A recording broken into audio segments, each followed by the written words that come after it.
Го следите централното издание на Дневникот на К1 телевизија. Јас сум Катерина Нацева, а ова се настаните на денот. Останете со нас, почнуваме веднаш по најавите.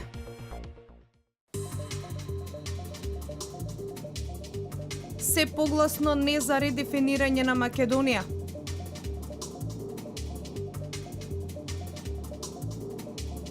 Кавадарција има европската стапка на невработеност, тврди градоначалникот Панов.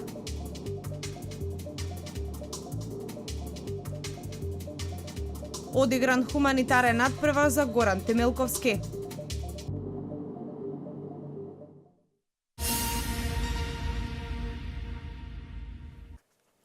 По звуците на тапанот из урлата и вчера вечер со развиорени македонски знамиња низ велешките улици чекореа поддржувачите на граѓанската иницијатива за заедничка Македонија.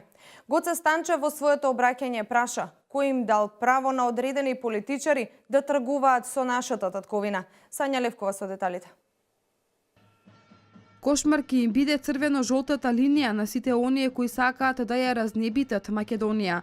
Ова е пораката која вчера вечер од Велес ја испратија поддржувачите на граѓанската иницијатива за заедничка Македонија.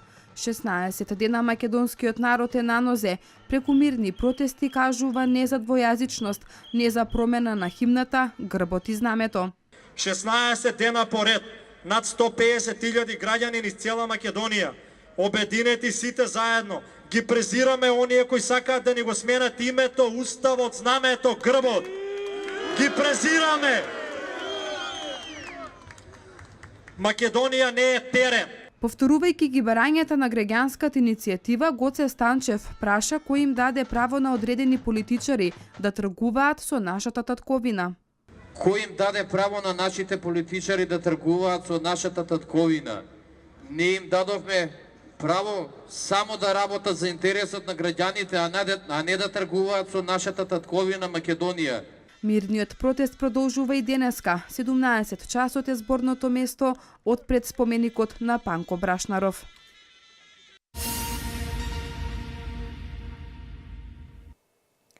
Граѓаните на Неготино на вчерашниот мирен протестен марш порачаа: сакајте си ја својата земја, чувајте ја татковината, сочувајте го мајчиниот јазик, најмногу од домашните предавници, оти друг јазик и друга земја немате. Мартина Митков ги пренесува деталите.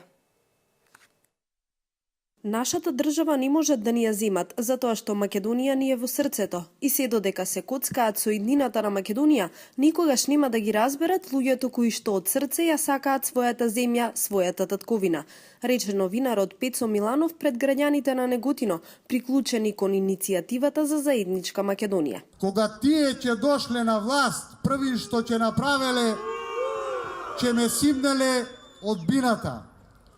Нашиот стар мудрец Итар Пејо, сите добро знаете дека кога се качувал по угорница се смеел, кога се симнувал по удолница плачел.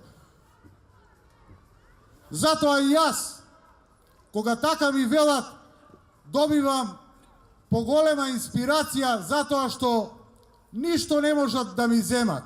Сакајте си ја својата земја, чувајте ја татковината, сочувајте го мајчиниот јазик, најмногу од домашните предавници, оти друг јазик и друга земја немате.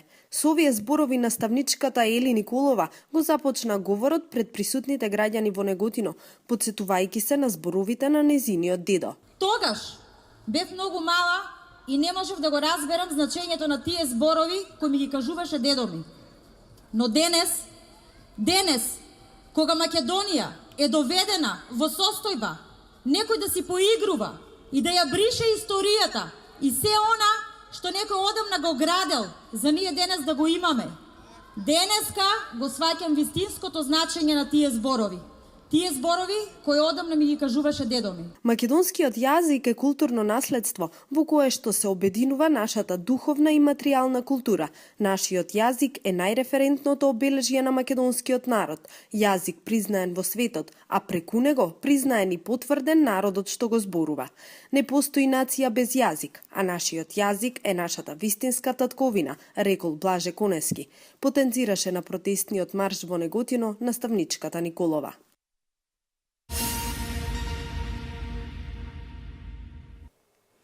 На пресконференција градоначалникот Александар Панов ги презентираше инвестициите во индустријската зона, како домашни, така и странски, меѓу кои и германската Дрекселмаер.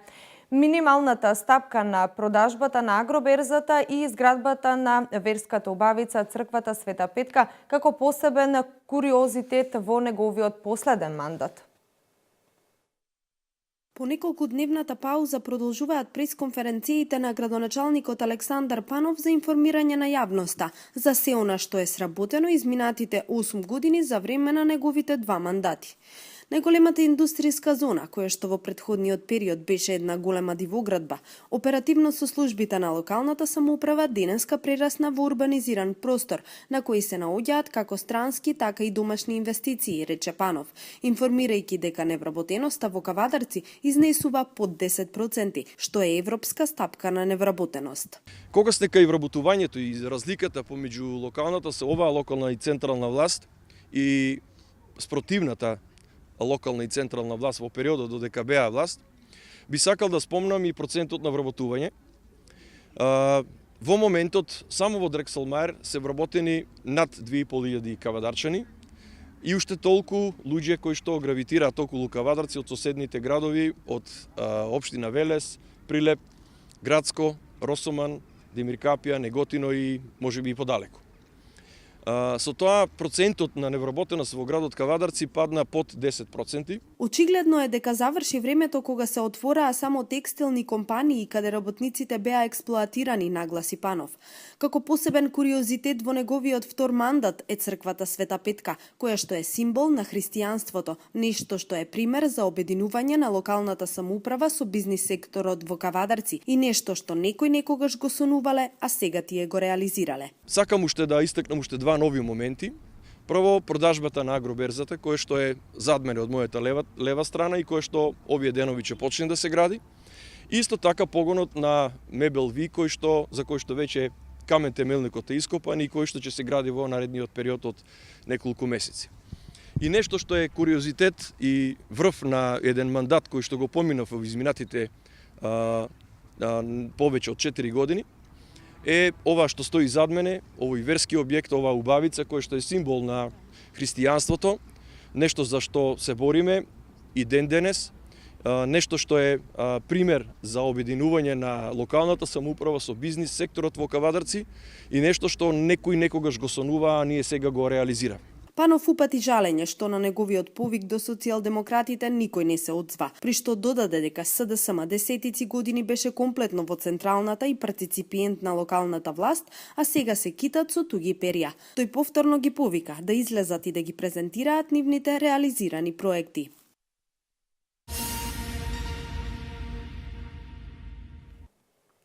Во наредниот период ќе започне реализација на проектот поставување на надземни хидрантни столбови во високите зони на град Велес.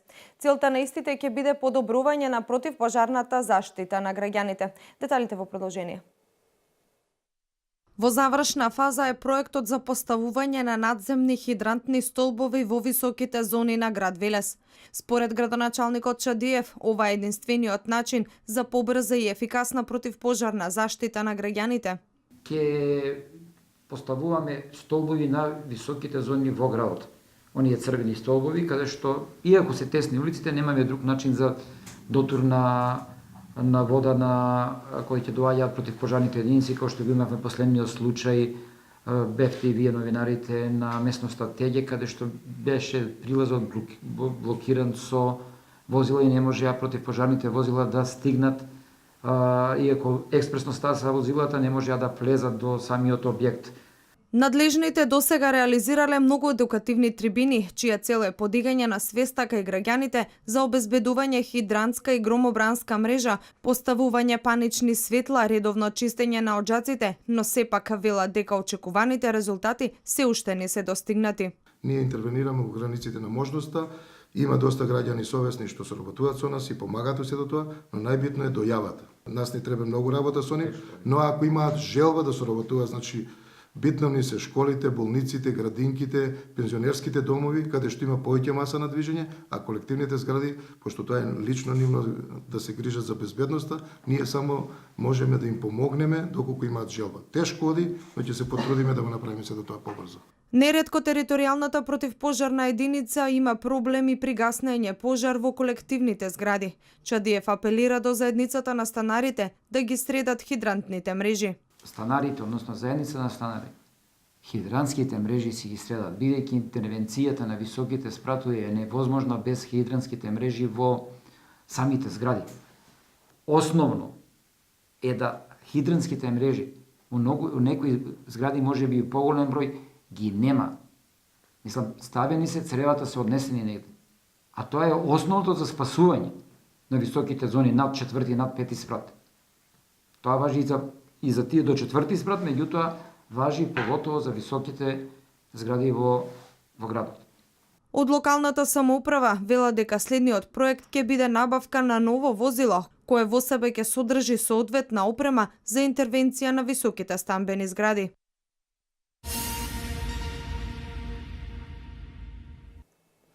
Заврши откупот на тутунот. До денеска, 15 мај, кој е крајниот законски рок, се откупени повеќе од 25.150 тони тутун, иако на почетокот се проценуваше дека ќе има најмногу до 20.000 тони суров тутун.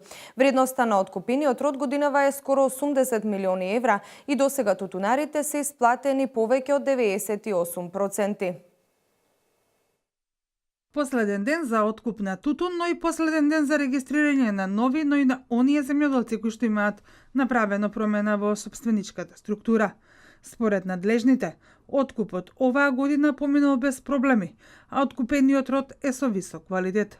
Заклучно со вчерашниот ден, откупувачите од тутунарите откупиле 25,1 милион килограми тутун.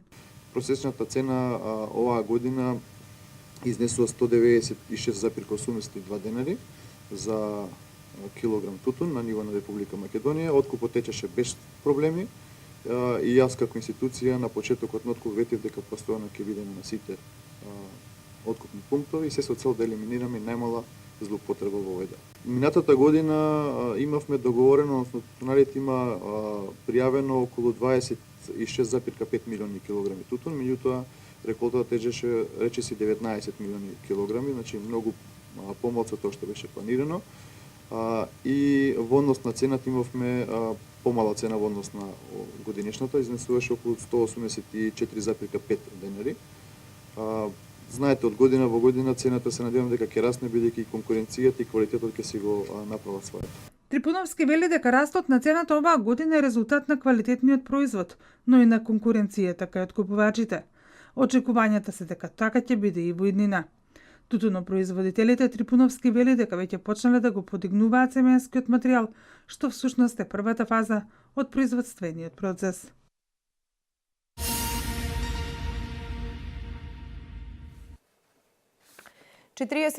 Годишниот ВК од Кавадарци, управител на акционерското друштво Повардарие Неготино, се здоби со кривична пријава. Имено од МВР информира дека ја злоупотребил службената положба и овластувањето, пошто Царинската управа на Република Македонија поднела тужба до надлежен суд за неплатени царински давачки од страна на АД Повардарие. Сања Левкова Ангелова ги има деталите. Управителот на акционерското друштво Повардарие Неготино се здоби со кривична пријава. 48-годишниот ВК од Кавадарци, кој меѓу другото е управител и на фирмите Анговест и фирмата Солар Доел, ја злоупотребил службената положба и овластување. Во 2015 година Царинската управа на Република Македонија поднела тужба до надлежен суд за ненаплатени царински давачки од страна на акционерското друштво Повардарие, пошто била блокирана жиросметката. Пријавениот сакајќи да го избегне плаќањето на долгот кон Царинската управа и други доверители. Истата година отворил и друга жиросметка на која ги вршел сите потребни трансакции за сметка на винарската визба Повардарие. Виното го продавал од име на винарската визба Повардарие повордарие, а добиените парични средства со најразлични цесии, компензации и други документи ги насочувал на жиросметка на Анговест Квадарци, фирма на која е управител и преку која понатаму со тие средства вршел трговски дејности, купувал вештачко ѓубре, заштитни средства и ги продавал на лозарите. На овој начин Анговест остварил мрежа од најмалку 30% и значителна имотна корист, а од друга страна, сметката на винарската визба Поврдарие постојано се блокирала со нови извршни налози. На таков начин се транвестирани повеќе од 350.000 денари на жиросметка на Анговест, а извозник се јавува винарската визба Поврдарие. Пријавениот и покри издадените решенија за забрана на извоз на вино продолжувал да извезува, а по преземените оперативни акции на 9 март оваа година на граничниот премин Табановце 3 цистерни со вино биле сопрени и вратени во складот на винарската визба Поврдарие. Во периодот од 2015 до февруари 2017 година пријавениот оштетил 139 фирми и причинил материјална штета од 59.389.873 денари, злоупотребувајќи службената положба и овластување и не почитувајќи решение до Основниот суд Велес во периодот од 12 декември 2016 година до 27 јануари 2017 година ја намалил вредноста на имотот на винарската визба Поврдарие за сума од 647.948 евра во корист на Јерузалем Вино Хрватска, до ММС Црнагора, Вино Жупа Србија, Каранта Словенија, како и дополнително продавал вино во количина од 69.700 литри за 11.361.630 денари на фирмата Риго Инвест.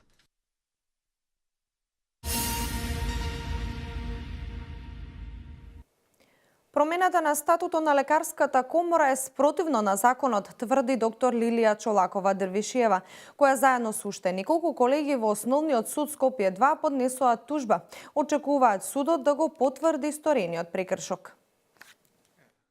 Тројца доктори, меѓу кои доктор Лилија Чолакова Дервишова, го оспоруваат новиот статут на лекарската комора. Чолакова Дервишова вели дека тоа е желботека на лица кои сакаат да ја приватизираат комората, која всушност треба да биде обединувачка за докторите. За неја несватливо е зошто според оспорениот статут председател на лекарско здружение не може да биде дел од телата на комората. Имате направен нов статут кој што е желботека на тројца луѓе, кои што во моментов ја приватизираа лекарската комора и се однесуваат како да е нивна својна, за разлика од други 5-6 хиљади доктори во Република Македонија. Значи, не може да имате општински одбори на приватни доктори само за Скопје, а другите градови да гласаат на едно место без поделба на приватни и државни. Така да можат луѓе сами да се предлагаат наместо лекарската фела да одлучи кој има капацитет и потенцијал за креирање на здравствени реформи и сметам дека ова е многу деградирачки за целокупната лекарска фела. Подршка на тужбата која веќе е примена во Основниот суд Скопје 2, доктор Чолакова Дервишова вели дека има од членовите на Сдруженијето на приватни доктори, кои не се согласуваат на начинот на кој е спроведена промената во статутот, кој за луѓето од здравствената фела е исто што е уставот во една држава. Судството и нашите институции правилно да проценат, да се почитува статутот кој што бил предходно, нормално по кој што се гласало, а тој децидно кажува во член 19, бидејќи менување на статут исто како да менувате Устав на Република Македонија. Тоа е статутот на лекарската комора. Статутот по кој што нели лекарите треба да се заштитени, да се чувствуваат дека некој се грижи за нив, а не за лични интереси. Чолакова Дервишова вели дека од Централниот регистар очекува да се стопира секоја промена се до конечната судска разврска.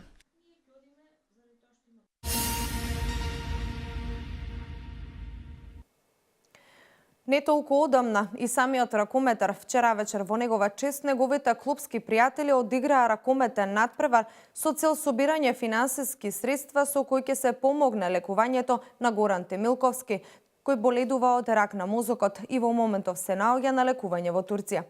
Организатор на овој хуманитарен настан е поранешниот ракометар Филип Синадиновски, кој заедно со Темилковски ги бранеле боите на ракометниот клуб Борец. Велишани се големи хуманитарци, тоа го докажаа вчера вечер на хуманитарен ракометен надпревар кој беше посветен за Горан Темилковски. Неговите пријатели, а воедно и негови соиграчи кои никогаш заедно играле во тимот на Борец, вчера вечер покажаа како е да се игра со срце на терен. Се со една и единствена цел – да му се помогне на нивниот соиграч, а воедно и сограѓанин Горан Темелковски, чии средства беа наменети за неговото понатамошно лекување. Организатор на овој хуманитарен настан е поранишниот ракометар Филип Синадиновски, кој заедно со Темелковски ги бранеле боите на ракометниот клуб Борец. Да му помогнеме на Горан, што побрзо да се излечи, со донации на картите, од сите играчи ќе има донации, што е можно во поголем број да се собереме.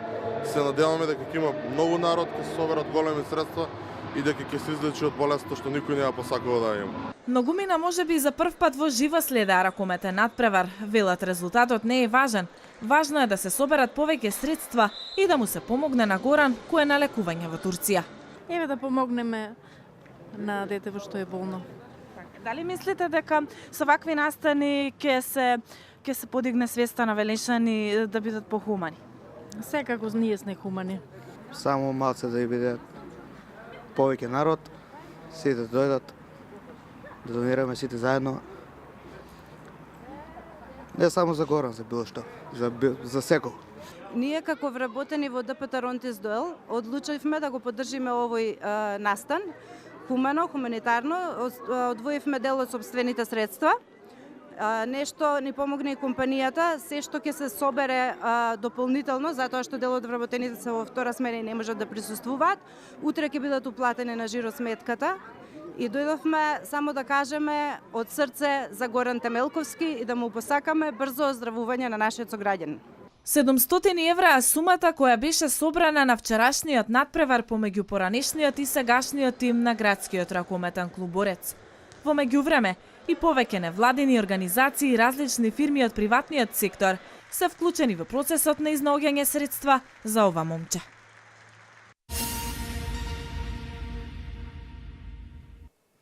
Атрактивните туристички потенцијали на Македонија со посебен акцент на религиозниот, културниот и винскиот туризам се промовираат на Семската манифестација за туризам МИД, што се одржува во Москва. Од Агенцијата за промоција и поддршка за туризмот, која организира промоцијата на македонските потенцијали, информираат дека македонскиот штанд е посетен од новинари и туроператори чиј фокус е балканските туристички тури. Сајмот за туризам во Москва трае од 14 до 16 март. Има 7 изложбени салони во кои туристичките дестинации ги представуваат повеќе од 1600 компании, странски туроператори, асоциации, медиуми и различни чинители во туризмот. Сајмот го посетуваат на 27.659 посетители. Во продолжение вести од Македонија. Точно во 20 часот се затвараат шалтерите на Управата за јавни приходи. До овој временски период граѓаните можеа да поднесуваат дополнителни приходи и задолжителна годишна даночна пријава.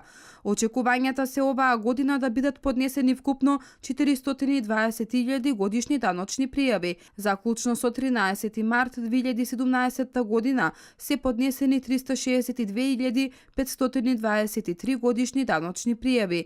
Најмногу пријави се доставени во Скопје 144.066, Штип 62.786, Прилеп 49.085, Битола 45.701, Струмица 32.868 и во Тетово 27.345 годишни даночни пријави. Годишна даночна пријава има обврска да поднесат сите физички лица, резиденти во Република Македонија, кои во текот на 2016 година оствариле приходи по разни основи.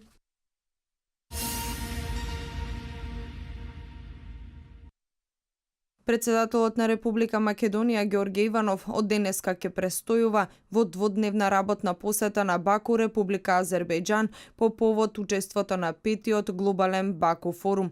Председателот Иванов ќе се обрати на председателската сесија на форумот на тема иднината на меѓународните односи, муки и интереси. За време на работната посета предвидено е председателот Иванов да оствари билатерална средба со председателот на Република Азербејџан Илхам Алиев, како и повеќе билатерални средби со учесниците на форумот, соопштуваат од неговиот кабинет. На глобалниот форум ќе учествуваат над 100 актуелни и поранешни председатели, премиери и министри, дипломати, голем број истакнати личности од општествениот и политичкиот живот, универзитетски професори, како и представници на програмата за млади лидери на глобалниот форум.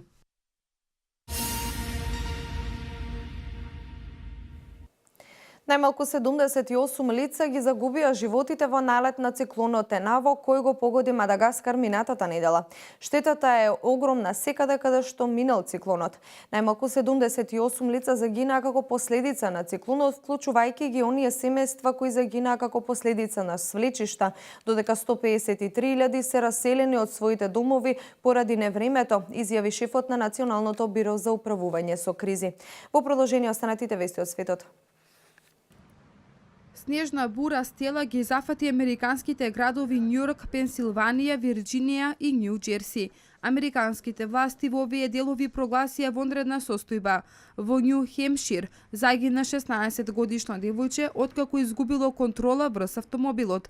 Илјадници летови се откажани, училиштата се затворени, а снежната покривка се очекува да биде и до 60 сантиметри во делови од Њујорк. Ветрот е со брзина од 95 км на час. За повеќето американци ова е проблем, но за сурферите вистински предизвик. Поради вонредните временски услови, германската канцеларка Меркел ја презакажа посетата на Вашингтон за крајот на работната недела.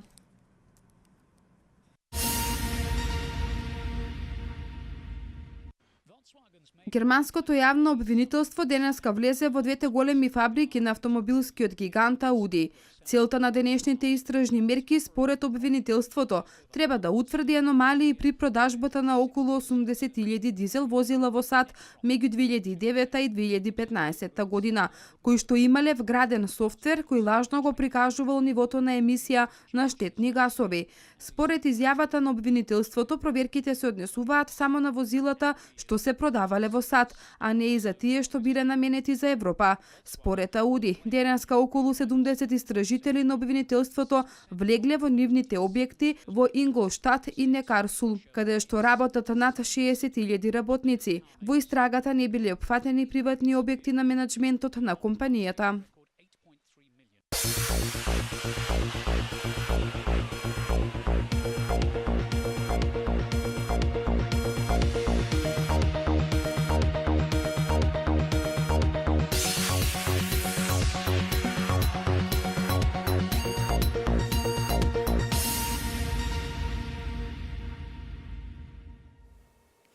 Денес имавме сончево време со умерена облачност, проследено со умерен северен ветер кој повремено се засилува, особено долж повардарието и во сточните делови.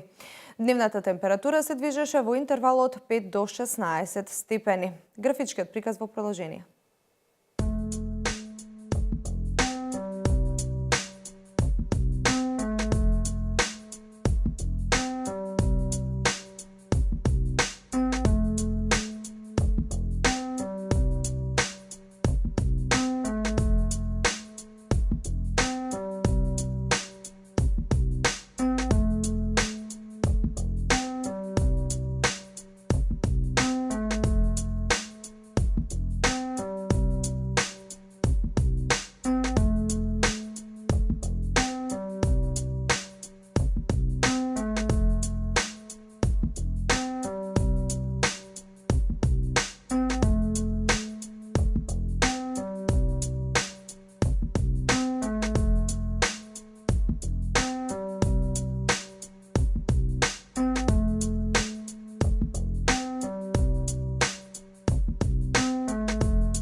Дневникот го завршуваме со ин меморија. Денеска во својата 82 година од животот по кратко боледување почина Петар Трајков, долгогодишен новинар од Велес.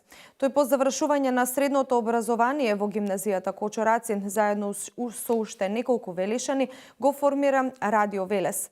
Најнапред работи во техничкиот дел, потоа почнува и како новинар. Трајков е првиот и единствен дописник од Велес за Нова Македонија. Во својот работен век преку пишаниот збор збор овековечил многу настани значени за развојот на општината. Добитник е на многобројни награди и признанија. Беше семеен човек, но и голем пријател, подготвен секому да му помогне. По пензионирањето се повлече од јавниот живот. Петар Трајков ќе биде погребан утре во црквата Свети Великомаченик Пантелеймон. Овде завршуваме. Јас ви благодарам за вниманието. Од мене пријатно.